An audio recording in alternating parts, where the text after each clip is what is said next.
Assalamualaikum warahmatullahi wabarakatuh. Nama saya Dela Meisari, NIM 2032011018. Di sini saya akan menjelaskan tentang salah satu kelas Crustacea, yaitu kepiting.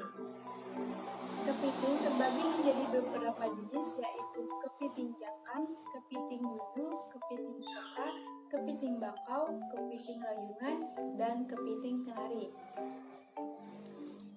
Morfologi dari kepiting bakau adalah salah satu jenis kepiting yang banyak ditemukan di hutan bakau atau Estuaria, yang masih termasuk dalam suku Potynidae dengan ordo Decapoda yang memiliki nama latin Scilla serrata. Kepiting bakau dalam bahasa Inggris dikenal sebagai mangrove crab, mud crab, dan juga Indo-Pacific swamp crab. Klasifikasi dari kepiting bakau yaitu Kingdom Animalia, Phylum Arthropoda, kelas Crustacea, subkelas Malacostraca, ordo Decapoda, subordo Brachyuran, famili Pornuidae, genus Scilla, spesies Scilla serrata. Ciri-ciri dari kepiting yaitu kepiting bakau memiliki warna karapas bervariasi dari ungu, hijau, sampai hitam kecoklatan. Karapas kepiting bakau dilengkapi dengan 3-9 buah duri tajam pada bagian kanan kirinya, dan pada bagian depan terdapat 6 buah duri di antara kedua matanya. Hewan ini memiliki 3 pasang kaki jalan dan 1 pasang kaki renang berpola poligon. Kepiting bakau jantan memiliki sepasang capit yang dalam keadaan normal capitnya sebelah kanan lebih besar dibandingkan capit sebelah kiri. Bentuk dan ukuran kepiting bakau sangat beragam, tetapi seluruhnya memiliki kesamaan struktur dan bentuk tubuh.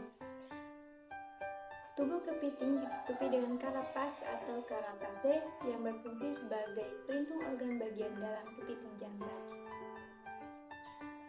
Anatomi kepiting. Tubuh kepiting umumnya ditutupi dengan eksoskeleton atau kerangka luar yang sangat keras dan dipersenjatai dengan sepasang capit. Kepiting hidup di air laut, air tawar, dan darat dengan ukuran yang beraneka ragam.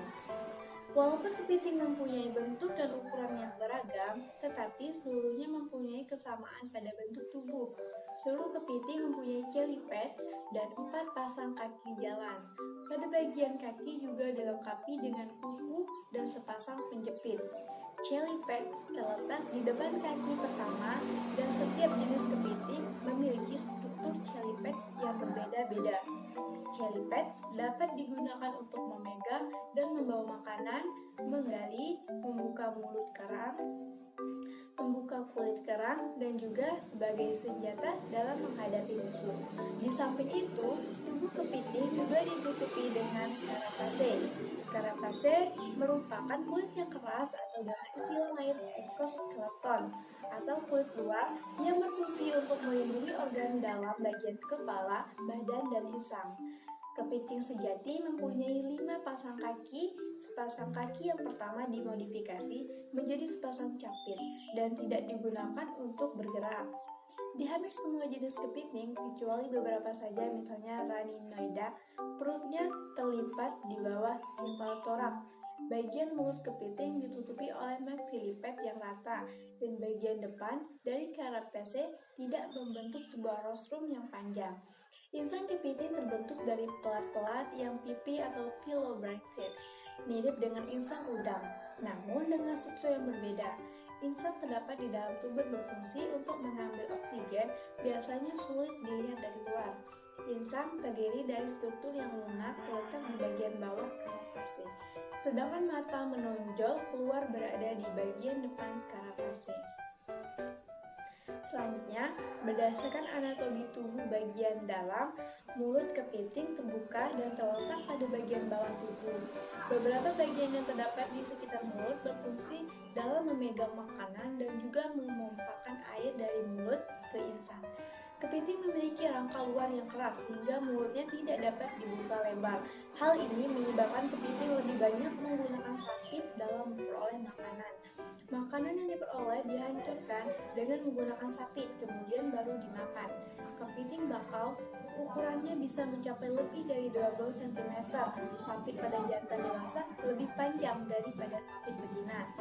Kepiting yang bisa berenang ini terdapat hampir di seluruh perairan pantai Indonesia, terutama di daerah mangrove, di daerah tambak air payau, muara sungai, tetapi jarang ditemukan di pulau-pulau karang. Di samping morfologi sapit, kepiting jantan dan betina dapat dibedakan juga didasarkan ukuran abdomen, di mana abdomen jantan lebih sempit daripada abdomen betina. Bagian tubuh kepiting juga dilengkapi bulu dan rambut sebagai indera penerima. Bulu-bulu terdapat hampir di seluruh tubuh, tetapi sebagian besar bergerombol pada kaki jalan. Untuk menemukan makanannya, kepiting menggunakan rangsangan bahan kimia yang dihasilkan oleh organ tubuh. Antena memiliki indera penciuman yang mampu merangsang kepiting untuk mencari makan. Ketika alat mendeteksi pada kaki melakukan kontak langsung dengan makanan, jellypad dengan cepat menjepit makan tersebut dan langsung dimasukkan ke dalam mulut. Mulut kepiting juga memiliki alat privasinya yang sangat sensitif untuk mendeteksi bahan-bahan kimia. Kepiting mengandalkan kombinasi organ perasa untuk menemukan makanan, pasangan dan menyelamatkan diri dari predator. Kepiting memiliki sepasang mata yang terdiri dari beberapa ribu unit optik. Matanya terletak pada tangkai, di mana mata ini dapat dimasukkan ke dalam rongga pada karakace ketika dirinya terancam. Kadang-kadang kepiting dapat mendengar dan menghasilkan berbagai suara, hal yang menarik pada berbagai spesies ketika masa kawin. Sang jantan mengeluarkan suara yang keras dengan menggunakan celipadnya atau menggetarkan kaki jalannya untuk menarik perhatian sang betina. Setiap spesies memiliki suara yang khas. Hal ini digunakan untuk menarik sang betina atau untuk menakut-nakuti jantan lainnya. Selanjutnya, siklus hidup kepiting. Kepiting bakau di alam melangsungkan perkawinan di perairan mangrove dan secara berangsur-angsur sesuai perkembangan telurnya.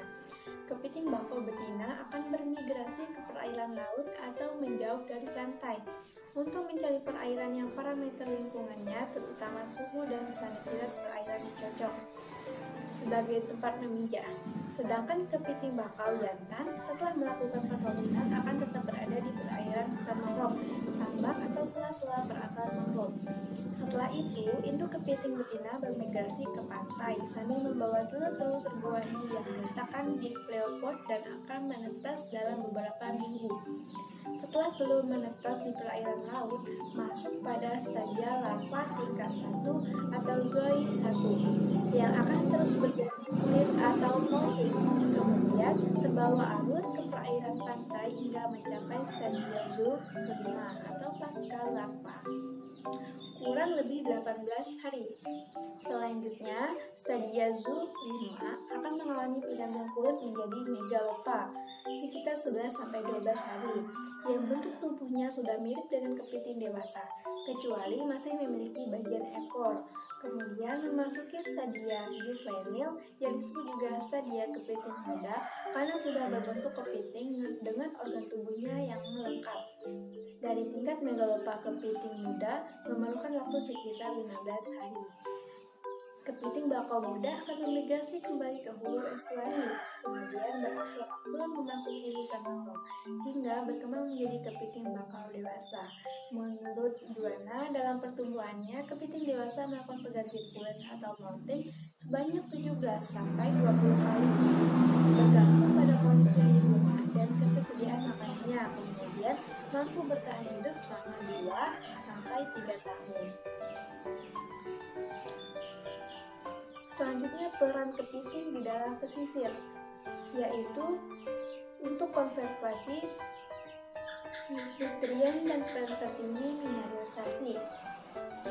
Kepiting berfungsi menghancurkan dan mencabik-cabik daun atau salak menjadi lebih kecil atau ukuran dari trus, sehingga mikrofauna dapat dengan mudah mengolekannya. Hal ini menjadikannya interaksi lintas penumpaan, yaitu agar daun yang gugur akan berfungsi sebagai salsa atau tulisan, kepiting sebagai konsumen dan mikrofon, mikroba sebagai pemulai. Kedua, untuk meningkatkan distribusi oksigen dalam tanah. Lubang yang dibangun berbagai jenis kepiting mempunyai beberapa fungsi, diantaranya sebagai tempat perlindungan dari predator, tempat berkembang biak, dan bantuan dalam mencari makanan. Di samping itu, lubang-lubang tersebut berfungsi untuk komunikasi antar vegetasi, misalnya mampu, yaitu dengan melewatkan oksigen yang masuk ke substrat yang lebih dalam sehingga dapat memperbaiki kondisi aktif. Yang ketiga, untuk membantu daur hidup karbon. Dalam daur hidup karbon, unsur karbon yang bergerak masuk dari luar melewati organisme kepiting. Dalam hal ini sangat penting dalam konversi nutrien dan mineralisasi yang merupakan jalur biokimia karbon. Selain dalam proses respirasinya. Yang keempat, sebagai penyedia makanan alami. Dalam siklus hidupnya, kepiting menghasilkan ratusan, bahkan pada beberapa spesies dapat menghasilkan ribuan larva dalam satu kali pemijahannya. Larva-larva ini merupakan sumber makanan bagi biota-biota perairan, seperti ikan. Larva kepiting bersifat neuston, yang berarti melayang-layang dalam tubuh perairan, sehingga merupakan makanan bagi ikan-ikan karnivora. Baiklah, ini yang dapat saya jelaskan. Saya ucapkan terima kasih.